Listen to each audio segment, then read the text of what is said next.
This is where they had their washer and dryer.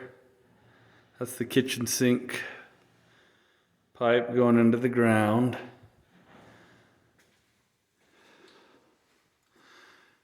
So that's the same pipe.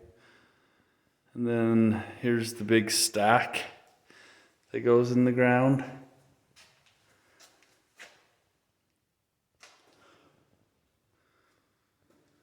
And that is where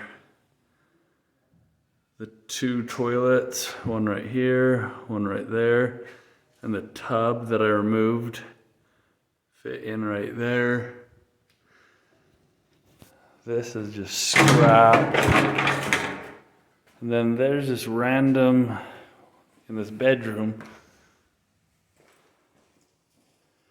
looks like a clean out.